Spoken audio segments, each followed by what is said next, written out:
Thank you, Mark and Carol, for that beautiful rendition of Spirit of Life. This helps reminds me of how good it is to be with you who are in the sanctuary today and spending this time together.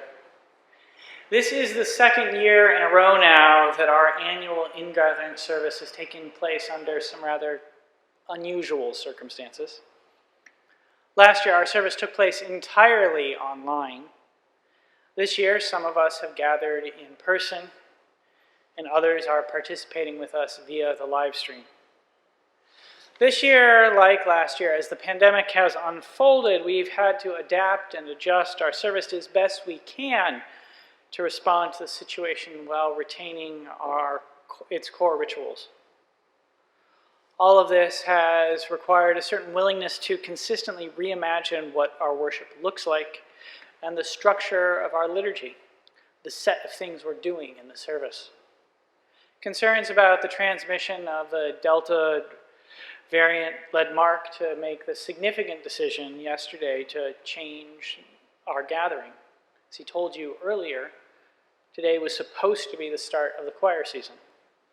The first in-person choir performance in over a year and a half was going to be a joyous occasion for certain. It would have been a marker that things had returned to something like what they were in the before times. And now we're having to adapt again, which is not exactly the easiest task. The service takes planning, of course, and changing plans on short notice can be difficult. And here I think we should lift up Mark's skills and flexibility in leading us in our service. I'm truly appreciative of that. However, the primary difficulty is not actually the difficulty that changing the service presents to the staff. It's difficult because of the nature of worship itself. Worship is an activity filled with ceremony and infused with meaning. Much of what we do on Sunday morning is intended to connect us to something greater than ourselves while deepening our connections to each other. The repeated patterns, the weekly activities of worship, the items that form our liturgy are designed to offer you a certain sense of familiarity and comfort.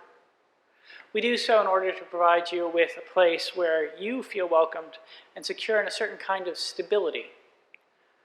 Through the things we do together, the lighting and extinguishing of the chalice, the singing of hymns, the dedication of the offering, the ongoing conversations that is our sermons, we want to communicate to you that no matter the difficulties of the hour, the challenges of our lives, there will be an institution and a community here for us throughout everything.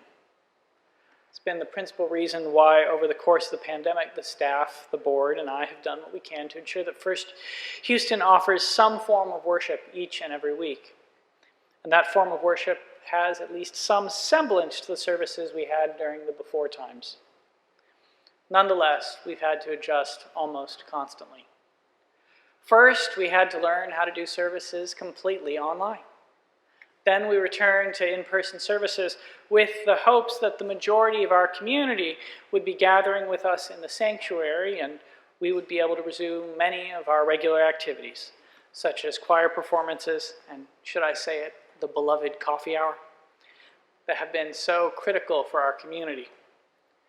Now we find ourselves trying to provide a meaningful worship experience for a congregation where more than half of you are joining us online, while the other portion of you, half of you, sit in the pews wearing masks and keeping your physical distance. Instead of complaining, am I complaining or just describing what's happening? Anyways, under the difficult circumstances of the pandemic, it's sometimes difficult to know. But instead of complaining, I should be celebrating the fact that our Unitarian Universalist tradition allows us and encourages us to consistently reimagine the nature of our life together.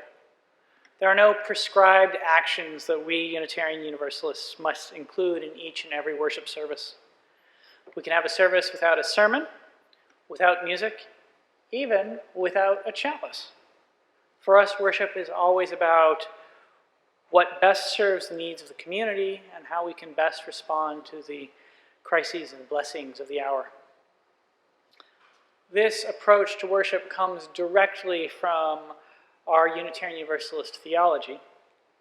Exactly a century ago, the Universalist minister L.B. Fisher wrote, Universalists are often asked where they stand. The only true answer to give to such a question is that they do not stand at all. We move. The movement can be detected in the flexible approach we generally take to organizing services. I say generally because one of the markers of the religious pluralism found within Unitarian Universalism is the fact that while we here in Houston feel somewhat free to shift the elements of our service, there are some of our congregations in New England that have kept the same liturgy since at least the Revolutionary War. Those handful of congregations aside, and actually I should say that if you're ever in Boston, King's Chapel is well worth the visit. The minister still wears Sunday morning Puritan preaching garb. Anyways, those handful of congregations aside, the flexibility found within our services is directly connected to the changing contours of Unitarian Universalism and religious life. Today's service is actually an excellent example of that very dynamic. Ingathering and the water communion are two important events in our congregation. Typically, they mark a significant shift in our life together. Travelers return from summer travels. The children's religious education program takes on a more organized form. The choir starts. There are more people in the pews than there have been through July and August. The energy and excitement are palpable, and we celebrate seeing friends we have not seen in some months. The importance of these events can make it seem like they've been central to Unitarian Universalism for as long as we've had congregations. Yet, water communion is actually a relatively recent addition to our religious life. King's Chapel does not celebrate it. I'm not even certain how long First Houston has been observing it. Digging through our archives this week, the only reference I was able to find to the water communion was one from about a dozen years ago, though I'm certain you've been celebrating it much longer than that. My best guess is that the service came to First Houston in the 1980s, or maybe sometime in the early 1990s. It was a part of an effort to transform Unitarian Universalism led by women. As the feminist movement and feminist theology gained strength both inside and outside Unitarian Universalism, in the 70s there was an effort to push aside what Lucille Shuck named the male-dominated hierarchy sanctioned by Judeo-Christian theology and replace it with something that could serve the spiritual needs of all people. I say all people, but Shuck and the women who worked with her in this effort were particularly interested in reimagining Unitarian Universalism so that it met their needs as women. They were deeply critical of the humanism then dominant within our congregations. Shuck wrote that all humanism did was push aside a male God, rather than offering a radical theological innovation, as its proponents claimed. All it did was move the human male up from the top step of the divinely ordered ladder to the platform beside God, and then succeeded in pushing the Great Father aside and enthroning himself. At a 1980 feminist convocation in my hometown of East Lansing, Michigan, Shuck and Carolyn McDade, whose hymn, The Spirit of Life, we both just heard in 3 languages, proposed an approach to creating a more feminist Unitarian Universalism. It focused on liturgical innovation and reimagining what we did when we gathered together. Rather than having services that always lifted up the sermon as the most important point, they created services that were products of the entire community. The water communion was born.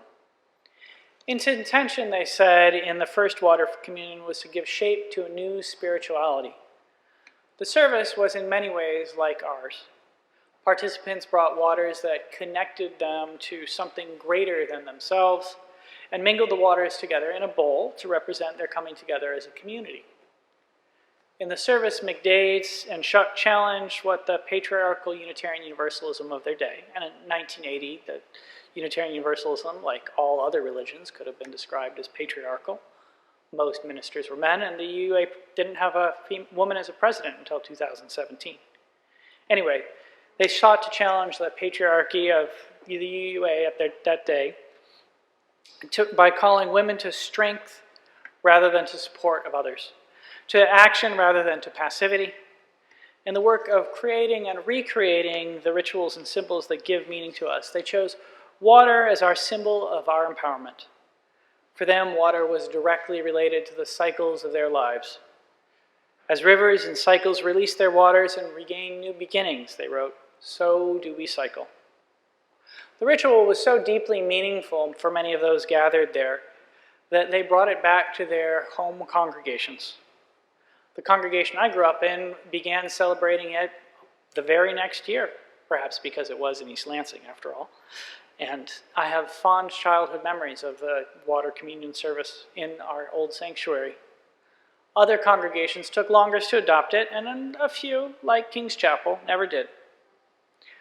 Wherever it came into use, it was reimagined. Congregations discarded the emphasis on the experience of cisgendered women for a theology that they imagined was more inclusive. Water came to symbolize our connection to and dependence on this muddy blue-green ball of a planet and the cycles of life. The service often focused on the stories of those gathered there. In recent years, it has frequently proved an opportunity to reflect on the climate crisis and what must be done and what is not being done to avert it. I tell this story less to offer a particular interpretation of the water communion and more of a way to introduce our theme for worship this year, and a task that we have before us as a religious community and indeed as human beings right now. The pandemic, the climate crisis, the resurgence in white supremacy with both its racist and patriarchal dimensions, the assault on democracy, these times call for us to reimagine what it means to be Unitarian Universalists, to be a religious community, and indeed even be human beings. The story of the water communion should remind us that this act of reimagining is not new. It's something that we Unitarian Universalists have long done. And now, whether we're gathering in person or online, or some mixture of both, are called to do again.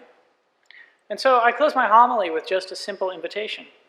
I invite you to engage in this act of reimagining with me and with the whole congregation. Let us reimagine together. That it might be so, I invite you at home and here in the sanctuary to say Amen.